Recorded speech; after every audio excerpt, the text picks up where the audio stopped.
जब सारे कार्ड आसमान से गिरकर पूरी दुनिया में फैल गए और हर कोई अफरा तफरी में था, तब मैं लगातार खजाना इकट्ठा कर रहा था, क्योंकि मुझे पहले से पता था कि इसके बाद खून की गेंदों की बारिश आने वाली है। उस समय अनगिनत इंसान जैसे दिखने वाले खून से सने प्राणी बाहर निकलेंगे और दुनिया के सारे खाने के संसाधन और बाकी चीजें अपनी असली उपयोगिता खो देंगी। अगर आखिर तक जिंदा रहना है तो सिर्फ कार्ड से मिलने वाले संसाधन और टैलेंट स्किल्स पर ही निर्भर रहना पड़ेगा। और एक रीबर्थ होने के कारण मुझे यह भी पता था कि आज रात ठीक 12 बजे पहली खेप कार्ड्स की गिरेगी, इसलिए मैं तुरंत घर से बाहर निकलकर तैयार हो गया। जैसे ही घड़ी ने 12 बजाए, आसमान से अजीब सी आवाज आई और फिर तेज बारिश शुरू हो गई। लेकिन यह पहले जैसी बारिश नहीं थी, क्योंकि अब पानी की जगह ताश के पत्तों के आकार के कार्ड्स गिर रहे थे। पास के लोग अपने घरों से बाहर निकलकर हैरानी से इन कार्ड्स को देख रहे थे और मैं बिना रुके पागलों की तरह हर रंग के कार्ड को बैग में भरता जा रहा था, क्योंकि यह सभी बेहद जरूरी रणनीतिक संसाधन थे जो इस खतरनाक दुनिया में जिंदा रहने की संभावना बढ़ा सकते थे। तभी मुझे एक ऐसा कार्ड दिखा जो 5-6 रंगों की चमक से चमक रहा था। यह एक लेजेंडरी कार्ड था। मैं तुरंत उसकी तरफ दौड़ा और उसे पकड़कर अपनी हथेली में रख लिया। कुछ देर बाद कार्ड्स की बारिश रुक गई। लगभग 1 घंटे में मैंने 13 बैग पूरी तरह कार्ड्स से भर दिए। उन्हें देखकर ऐसा लग रहा था जैसे पहाड़ जितना खजाना जमा हो गया हो। लेकिन अब ज्यादा लोग भी बाहर निकलकर कार्ड्स इकट्ठा करने लगे, इसलिए ध्यान से बचने के लिए मैं तुरंत वहां से निकलकर एक ऐसे होटल में चला गया जो सुबह से पहले ही बंद हो चुका था, क्योंकि यह कार्ड्स सिर्फ रात में ही गिरते हैं और सूरज निकलते ही रुक जाते हैं। मैं बिस्तर पर लेट गया और गहरी सांस लेते हुए सो गया। अगली सुबह ठीक 8 बजे आसमान अचानक काला हो गया और हजारों खून की गेंदें आसमान से गिरने लगी, जिनसे अनगिनत खून से सने इंसान जैसे प्राणी बाहर निकलने लगे। यह तो बस शुरुआत थी। इसके बाद मैंने 2 रंगीन कार्ड निकाले और एक को पलटा। उसमें लिखा था सुपर रिकवरी, यानी शरीर को ऐसी क्षमता मिलती है जिससे घाव बहुत तेजी से खुद ही ठीक हो जाते हैं। मैंने बिना देर किए उस कार्ड को फाड़ दिया और तुरंत पूरे शरीर में गर्मी फैल गई और ताकत महसूस होने लगी। फिर मैंने दूसरा लेजेंडरी कार्ड खोला। उसमें लिखा था सेफ हाउस, 200 वर्ग मीटर की जमीन, एक दरवाजा और एक खिड़की के साथ, और उसमें ऐसा डिफेंस बैरियर होगा जो परमाणु हमले तक को झेल सकता है। लेकिन उसकी एक बड़ी कमजोरी थी कि उसे कहीं ले जाया नहीं जा सकता, इसलिए मैंने उसे अभी इस्तेमाल नहीं किया और संभाल कर रख लिया। इसके बाद मैंने 10 गोल्ड कार्ड्स निकाले जो काफी अच्छी क्वालिटी के थे। तभी अचानक कमरे का दरवाजा जोर से खुला और एक नीले कपड़े पहने लड़की अंदर गिर पड़ी। उसके पीछे 3 खून के प्राणी थे और वह डर के मारे मदद मांग रही थी। मैंने तुरंत उसे बचाया और फिर उससे कहा कि मेरे पास बहुत सारे कार्ड्स हैं, लेकिन मैं अकेला हूँ। क्या वो मेरे साथ टीम बनाना चाहती है? उसे सिर्फ कार्ड्स को अलग करना है और मैं उसकी सुरक्षा करूँगा। बाहर का माहौल बहुत खतरनाक है। लड़की ने मेरी बात मानी। उसका नाम लिनवानर था। उसने तुरंत कार्ड्स खोलकर उन्हें अलग करना शुरू कर दिया। अगले ही पल उसने एक कार्ड फाड़ा और उसके हाथ में पानी की एक बोतल आ गई। वह हैरान रह गई और बोली, ये तो कमाल है। फिर उसने पानी पिया और काम जारी रखा। दोपहर 12 बजे हमने खिड़की से बाहर देखा तो एक टीम नजर आई जिसमें 10 से ज्यादा लोग थे। सबके पास हथियार थे और वे उन खून के प्राणियों से लड़ने की कोशिश कर रहे थे, लेकिन उनकी ताकत कम थी और वे करीब आए बिना ही मारे गए। लिनवानर उन्हें देखकर मदद के लिए चिल्लाई, लेकिन अब बहुत देर हो चुकी थी। थोड़ी देर बाद वह टीम होटल में आ गई और उनका लीडर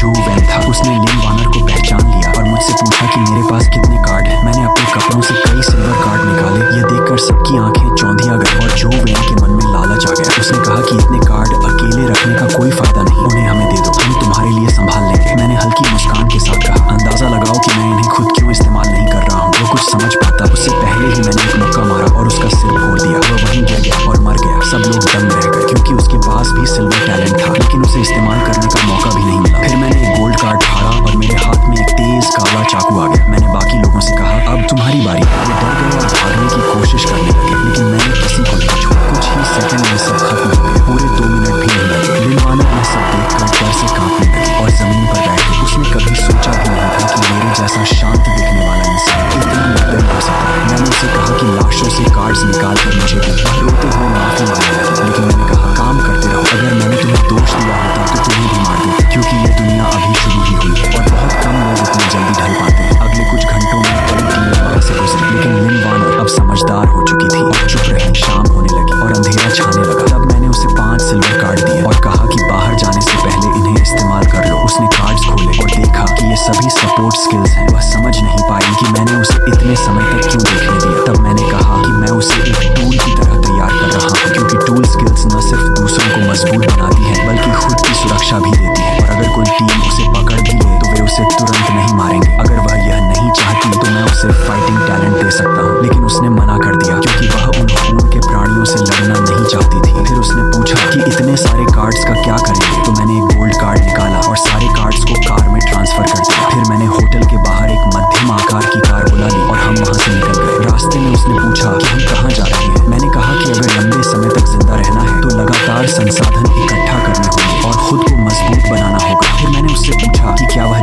है कि मैं रात में ही क्यों निकलता हूँ। तभी सामने एक विशाल दानव दिखाई जो 2 से 3 मीटर ऊंचा था और वजन 500 पाउंड से ज्यादा था। उसकी आंखें बच्चे से भी बड़ी थी। मैंने तुरंत कार की लाइट बंद, चाबी निकाली और एक हाथ में काला चाकू लेकर नीचे उतर गया। मैंने कहा कि ऐसे नाइट डेमन से निपटने के कई तरीके हैं। सबसे आसान है दूर से स्नाइपर से मारना, लेकिन मैं अपनी असली ताकत आजमाना चाहता हूँ क्योंकि पास से लड़कर मारने पर ज्यादा इनाम मिलता है। यह मैंने पहले ही टेस्ट कर लिया। जैसे ही हमारे बीच की दूरी 20 मीटर रह गई, उस दानव ने हमारी मौजूदगी महसूस कर ली और जोर से चिल्लाते हुए हमारी तरफ दौड़ा। लेकिन मैं बिल्कुल शांत था और लगातार अपने चाकू से वार करता गया। एक के बाद एक हमला करते हुए बिना रुके लड़ाई शुरू हो गई। मैं फिर से चढ़कर लड़ना चाहता था, इसलिए मैं तेजी से आगे बढ़ा, चाकू उठाया और सीधे हमला कर दिया। बहुत जल्द यह छोटा सा युद्ध खत्म हो गया और मुझे इनाम में सफेद कार्ड 9, हरे कार्ड 4, नीले कार्ड 2 और सिल्वर कार्ड 3 मिले। लेकिन इतनी मेहनत के बाद यह इनाम मुझे बिल्कुल भी संतोषजनक नहीं लगा। मैं थोड़ा निराश था, लेकिन उस समय अभी सिर्फ शाम के 7 बजे थे और पूरी रात अभी बाकी थी, इसलिए मैंने कार स्टार्ट की और आगे बढ़ने लगा। तभी अचानक मैंने जोर से ब्रेक मारा। लिन वार्नर समझ गई कि कुछ गड़बड़ है और तुरंत आगे आकर देखने लगी। जैसे ही उसने खिड़की से बाहर देखा, उसका चेहरा डर और हैरानी से भर गया क्योंकि लगभग 200 मीटर आगे एक 5 से 6 मीटर ऊंचा खून से सना विशाल दिल धड़क रहा था और उसके चारों तरफ सैकड़ों खून के टुकड़े बिना दिशा के हवा में तैर रहे थे। लिन वार्नर डर के मारे कांपते हुए बोली, ये क्या चीज है? मैंने शांत होकर कहा, ये एक ब्लड हार्ट है। लिन वार्नर ने मेरी तरफ देखा और घबराकर पूछा कि हम इससे कैसे निपटेंगे। मैंने आराम से ड्राइविंग सीट पर बैठकर उस विशाल दिल को ध्यान से देखना शुरू किया। असल में मेरा प्लान था कि मैं सीधा पूर्व की तरफ जाऊं और अगले शहर में अपने एक दोस्त को ढूंढूं, लेकिन अब प्लान बदलना ही था क्योंकि इतना बड़ा ब्लड हार्ट चौराहे पर मिलना बहुत बड़ी किस्मत की बात थी और मैं इसे छोड़ना नहीं चाहता था क्योंकि इसका रिटर्न रेट सामान्य ब्लड हार्ट से लगभग 10 गुना ज्यादा होता है। लेकिन समस्या यह थी कि मुझे नहीं पता था कि यह पूरी तरह कब एक्टिव होगा। समय धीरे धीरे बीतता गया और कुछ घंटों बाद वहां घूम रहे खून से सने प्राणियों को जैसे कुछ महसूस हुआ और वे अचानक चौराहे के दाईं ओर तेजी से भागने लगे। अगले ही पल वहां से लगातार गोलियों की आवाजें आने लगी और वे प्राणी ऐसे गिरने लगे जैसे उनके शरीर के टुकड़े टुकड़े कर दिए गए हों। मैंने दूरबीन निकाली और उससे पास से देखने लगा। वहां ब्लाइंड एरिया के आखिर में एक इंसानी टीम थी। वे सभी नीले कॉम्बैट यूनिफॉर्म और हैंडगन पहने हुए थे। तभी लिन वार्नर की आवाज आई, क्या ब्लड स्टेन को लूट लिया जाएगा? मैंने दूरबीन नीचे रखी और सिर हिलाया। इतना आसान नहीं है। अभी इंसानों के लिए हाई लेवल ब्लड स्टेन को नुकसान पहुंचाना बहुत मुश्किल है, खासकर इस तरह का जो बदसूरत होकर काला हो जाता है। अचानक हमला सिर्फ उन्हें मरने पर मजबूर करेगा, यह देखना भी मुश्किल है। तभी चौराहे की जिम्मेदारी संभाल रहा वांग फेंग, जो नहीं जानता कि वह मरने वाला है, राइफल लेकर ब्लड स्टार के पास आया और शिकायत करते हुए बोला, अरे ये तो सबसे बड़ा ब्लड स्टार है जो मैंने कभी देखा है। इसे मारने से जरूर बहुत सारे अच्छे कार्ड मिलेंगे। तभी महिला टीम मेंबर लियान ने उसे याद दिलाया, वांगे हमारे पास ज्यादा एम्यूनिशन कार्ड नहीं है। क्या सच में इसे इस ब्लड स्टार पर खर्च करोगे? गोलियों को बचाना होगा, चलो इसकी जगह इसका इस्तेमाल करते हैं। ये कहते हुए वांग फेंक ने अपनी जेब से 1 दर्जन से ज्यादा हरे कार्ड निकाले। सबने साफ देखा कि वह क्या था। तभी लिन वेयर की आंखें चौड़ी हो गईं। क्या वे जलाने वाली बोतलों से ब्लड स्टार को जलाना चाहते हैं? साधारण ब्लड स्टार पर तो यह तरीका काम करता है, लेकिन इस तरह के जो लौटने वाले हैं उन पर नहीं। यहाँ तक कि अगर विस्फोटक माइन भी हो तो उसे जोरदार तरीके से ही असर होगा। ये लोग अपनी जान देने वाले हैं। तभी मैंने देखा वांग फेंक और बाकी लोग उस विशाल ब्लड स्टार के चारों ओर सैकड़ों जलाने वाली बोतलें रख चुके थे। फिर वे थोड़ी दूरी पर हट गए और एक बोतल पर गोली चलाई। वह बोतल फटकर एक बड़े आग के गोले में बदल गई और तुरंत ही विशाल ब्लड स्टार को निगल गई। तभी एक साथी ने इशारा करते हुए कहा, कुछ गड़बड़ है वांग, देखो जलाने वाली बोतल उस पर असर नहीं कर रही, सिर्फ उसकी ऊपरी परत जली है। वांग फेंक चौंक गया। उसने देखा कि आग में घिरा ब्लड स्टार सिर्फ बाहर से काला हुआ है पर कोई खास नुकसान नहीं हुआ। अगले ही पल लियान का चेहरा बदल गया। उसने अपने हाथ में पकड़ी गोल मशीन को चालू किया और चिल्लाई, बुरा हो गया, इतने सारे ब्लड स्कर आ गए हैं, हम गिर चुके हैं। जो ब्लड स्कर पहले चौराहे के आसपास थे वे सब अचानक उनकी ओर टूट पड़े। वांग फेंक की 7 लोगों की टीम को चारों तरफ से घेर लिया गया। तभी पीछे से अचानक हमला हुआ और गोलियां बरसने लगी। गोलियां ऐसे लग रही थीं जैसे खून को टुकड़ों में काट रही हों। चीखों के बीच एक पुरुष सदस्य जब गोली बदल रहा था तभी उसे पकड़ लिया गया और खींचकर ब्लड स्कर के झुंड में ले जाया गया, जहां उसे टुकड़ों में फाड़ दिया गया। बाकी बचे 6 लोग पागल हो गए और चिल्लाते हुए बोले, मेरे पीछे आओ। वांग फेंक ने सही दिशा चुनी और तुरंत एक सिल्वर कार्ड फाड़ दिया। फिर उसने तलवार लहराई जिसकी ताकत से 7-8 ब्लड स्कर तुरंत टुकड़ों में कट गए। इस तरह तरह वांग फेंग को केंद्र बनाकर यह 6 लोगों की टीम अपनी जान जोखिम में डालकर ब्लडस्कर के झुंड से निकल आई और यह सब देखकर मेरी आंखों में हल्के आंसू आ गए। चौराहे पर 4 रास्ते थे, तुम लोगों ने कोई और रास्ता क्यों नहीं चुना? सीधे मेरी तरफ ही क्यों आए? तभी उन्होंने हमें देख लिया और चिल्लाए, लिन वानेर दरवाजा खोलो, हमारी मदद करो। मैंने लिन वानेर से दरवाजा खोलने को कहा। जैसे ही वे 6 लोग कार में घुसे, मैंने एक पैर से दरवाजा दबाया और कार को तेजी से आगे बढ़ाया। कार जैसे मिट्टी को धक्का देने वाली मशीन की तरह आसपास के दर्जनों ब्लडस्कर को कुचलते हुए रास्ता बनाती हुई उल्टी दिशा में निकल गई। हाँ, वांग फेंग जोर से हंसा और अपनी बची हुई जिंदगी का जश्न मनाने लगा। फिर उसने कार के अंदर देखा और तभी लिन वानेर, जो खाली हाथ थी, अचानक गिर गई। उसने हैरानी से पूछा, तुम लिन वानेर हो? लिन वानेर ने कहा, हाँ, मुझे उम्मीद नहीं थी कि यहाँ एक जिंदा स्टार से मुलाकात होगी। दोस्त, तुम बहुत किस्मत वाले हो, तुम्हें ये कार मिली है, कम से कम ये गोल्ड लेवल की है, सच में बहुत बढ़िया है। हमें बचाने के लिए धन्यवाद, क्यों ना हमें ये कार भी दे दो, तुम्हारे पास रखकर भी बेकार है। तभी लिन वानेर ने हाथ जोड़कर कहा, तुम एहसान का बदला ऐसे दोगे? वांग फेंग हंसकर बोला, ये दुनिया खत्म हो चुकी है, यहाँ किस तरह का एहसान और दुश्मनी की बात कर रही हो? बच्ची जैसी बातें मत करो, मैं तुम्हें मारूंगा नहीं, बस नीचे उतर जाओ। तभी मैं जोर से हंसा और बोला, सब कुछ मेरे कंट्रोल में है, तुम सच में अच्छे इंसान हो। वांग फेंग को कुछ समझ नहीं आया और उसने पूछा, तुम क्या कह रहे हो? तभी ये बिंगजुन ने अचानक खंजर निकालकर उसका गला काट दिया। वांग फेंग की आंखें फटी रह गईं और वह नियंत्रण खो बैठा। अगले ही पल मैंने उसके हाथ में पिस्तौल पकड़वाई और उसने खुद ही सेफ्टी हटाकर गोली चला दी। 10 सेकंड से भी कम समय में कार के अंदर पूरी तरह सन्नाटा छा गया। फिर मैं तेजी से कार घुमाकर वापस उसी जगह की ओर ले गया। मैंने गहरी सांस ली और आह भरते हुए कहा कि फिर से खून बहाना पड़ेगा। आखिर यहाँ इतनी सारी लाशें पड़ी थीं कि सिर्फ 5 लोगों की टीम बिना दर्जनों लोगों की मदद के इन्हें साफ नहीं कर सकती थी। इसीलिए मैंने ड्रोन निकाला और उन सभी लाशों पर पेट्रोल छिड़कना शुरू किया। फिर उसी ड्रोन से जलाने वाली बोतलें लाशों के बीच फेंकी। जैसे ही एक बोतल फटी, नीचे का पूरा इलाका आग के समंदर में बदल गया और हजारों लाशें उसी आग में जलकर खत्म हो गईं। इसके बाद मैंने कार में पड़ी सारी लाशों को भी उठाकर ब्लड स्टार के पास फेंक दिया। करीब 5 मिनट बाद अचानक एक एक करके हाथ बाहर निकलने लगे और वे 6 लाशों और एक खोपड़ी में फंस गए। यही असल में ब्लड स्टार की जड़ थी। वह इंसानी मांस को सोखकर खुद को दोबारा सक्रिय करता है। जैसे ही उसने उन 6 लाशों को सोखा, कमजोर ब्लड स्टार अचानक तड़पने और मरोड़ खाने लगा। उसके शरीर से एक अजीब और रहस्यमयी गैस निकलने लगी, जिसे शब्दों में बताना मुश्किल था। साफ था कि वह अब बदलने वाला है। ये देखकर मैं उत्साहित होकर उछलने ही वाला था, लेकिन मैंने खुद को संभाला और मेरा चेहरा फिर भी गंभीर बना रहा। तभी लिन वेर ने उत्सुकता से पूछा, क्या उसके बदलने के बाद वह और ज्यादा ताकतवर नहीं हो जाएगा? मैंने सिर हिलाकर कहा, बदलने के बाद ब्लड स्टार बहुत ही खतरनाक और बेहद ताकतवर हो जाता है। अभी तक कोई भी अकेले ब्लैक हार्ट को निकाल नहीं पाया है, लेकिन उसके बदलने की प्रक्रिया के दौरान वह अपनी सारी ऊर्जा अपने कोर में खींच लेता है ताकि परिवर्तन पूरा हो सके। इसका मतलब है कि इस समय वह सबसे ज्यादा कमजोर होता है। उसकी रक्षा क्षमता एक सामान्य ब्लड स्टार से भी कम हो जाती है और यही उसे खत्म करने का सबसे सही मौका होता है। इतना कहते ही मैं चाकू लेकर सीधे ब्लड स्टार की तरफ बढ़ गया। काले चाकू ने बहुत आसानी से उसका बाहरी खोल काट दिया। अंदर कोई इंसान नहीं था, बल्कि ऊपर से नीचे तक अनियमित तरीके से सैकड़ों अजीब संरचनाएं सजी हुई थीं, जो तैरती हुई चीजों जैसी लग रही थीं। फिर मैं उसके दिल वाले हिस्से की ओर बढ़ा और जल्द ही गहराई में वह दिल दिखाई दिया, जो हवा में लटका हुआ धीरे धीरे काला हो रहा था। जैसे ही वह दिल पूरी तरह काला हुआ, मैंने बिना एक पल गंवाए चाकू से उसे काट लिया और तुरंत बिना पीछे देखे कार की तरफ भागा। इस समय कार के अंदर लिन वेर का चेहरा पूरी तरह जिज्ञासा से भरा हुआ था। उसने पूछा, क्या यह ब्लैक हार्ट है? मैंने सिर हिलाया और उस ब्लैक हार्ट को मेज पर रख दिया और गहरी सांस लेते हुए कहा, यही ब्लैक हार्ट है। यह इस दुनिया के अंत का सबसे कीमती रिसोर्स है। जैसे ही मैंने उसे काटा, वह अचानक राख में बदल गया और जहाँ वह था वहाँ अब 10 से ज्यादा कार्ड दिखाई देने लगे। मैंने अपने हाथ रगड़े और एक एक करके उन कार्ड को देखने लगा। कुल मिलाकर 2 अलग कार्ड थे और 6 गोल्ड कार्ड थे। 6 गोल्ड कार्ड में से फूड कार्ड और बायोलॉजिस्ट कार्ड के अलावा बाकी किसी काम के नहीं थे, लेकिन बाकी 4 कार्ड को हाई क्वालिटी T0 टैलेंट कहा जा सकता है। फिर मैंने एक कार्ड खोला और ऊपर लिखा, डिस्क्रिप्शन पढ़ा, टैलेंट प्रिलिमिनरी नंबर। ये मालिक को स्पिरिट कंट्रोल करने की एबिलिटी देता है। इसकी यूज कंडीशन है 8 वेन्स खोलना। ये एक बेहद रेयर टैलेंट है, लेकिन इसकी कंडीशन काफी कठिन है, इसलिए मैंने उसे रख लिया और दूसरा प्रिलिमिनरी कार्ड खोला। जैसे ही मैंने उसका कंटेंट देखा, मैं हंसे बिना नहीं रह सका। Prevention and control electronic protective bracelet. जब तक इसमें इलेक्ट्रिसिटी है, मैं मर नहीं सकता। ये वही इलेक्ट्रॉनिक ब्रेसलेट था जिसका मैंने पहले इस्तेमाल किया था। इसे चार्ज करने के लिए सिल्वर कार्ड बैटरी की जरूरत होती है और पूरी तरह चार्ज होने के बाद यह 3 फेटल अटैक्स को ब्लॉक कर सकता है। इसका मतलब है कि यह सामने वाले के अटैक को अपनी लिमिट तक रोक सकता है, लेकिन अगर अटैक इसकी प्रोटेक्शन से ज्यादा हुआ तो यह बेकार हो जाएगा। यानी यह एक तरह का पैसिव सुपर प्रोटेक्शन है। मैंने तुरंत उस ब्रेसलेट को कार्ड से निकालकर अपनी कलाई में पहन लिया और टैक्टिकल वेस्ट से 3 सिल्वर बैटरी कार्ड्स निकालकर उसे चार्ज किया। जैसे ही ब्रेसलेट के तीनों ग्रीन एनर्जी बार्स भर गए। मुझे एक मजबूत सिक्योरिटी फीलिंग महसूस हुई। इसके बाद मैंने पिस्टल लिन वॉन को दी और अपने दिल की तरफ इशारा करते हुए कहा, मुझे शूट करो। लिन वॉन का चेहरा तुरंत बदल गया। उसने हिचकिचाते हुए मेरी तरफ देखा। मैंने कहा, चिंता मत करो, मैं सिर्फ इसकी डिफेंस एबिलिटी टेस्ट करना चाहता हूँ, अपनी जान से मजाक नहीं कर रहा हूँ। तब उसने मजबूरी में दांत भींचकर ट्रिगर दबाया। हाँ, जैसे ही बुलेट मेरे माथे के पास पहुंची, वह एक अदृश्य लेयर में अब्सॉर्ब हो गई और बिना किसी निशान के गायब हो गई। उसी समय ब्रेसलेट का एक एनर्जी बार कम हो गया। मैंने तभी देखा कि लिन वॉन का चेहरा सिर्फ शॉक्ड ही नहीं बल्कि दर्द से भी भरा हुआ था। थोड़ी देर बाद मैं हंस पड़ा। असल में पिस्टल का रिकॉइल बहुत ज्यादा था, जिससे उसकी कलाई जोर से झटके में आ गई थी। मैंने उसे बैठाया, खाना दिया और उसकी कलाई को संभालने में मदद की। फिर कहा, ये हथियार तुम्हारे लिए सही नहीं है, तुम बो और एरो इस्तेमाल करो। लिन वॉन ने धीरे से अपनी कलाई सहलाई और बोली, मैकेनिकल बो, मैंने शूटिंग के समय थोड़ी प्रैक्टिस की थी। क्या सच में है? मैंने कहा, हाँ बिल्कुल, मेरे पास और भी हैं। फिर मैंने सिल्वर कार्ड्स निकाले जिनमें कुल 6 मैकेनिकल बोस थे। उनकी फंक्शन और पावर बिल्कुल एक जैसी थी, फर्क सिर्फ उनके कलर का था। बिना किसी हेजिटेशन के लिन वॉन ने पिंक कलर वाला मैकेनिकल बो चुन लिया।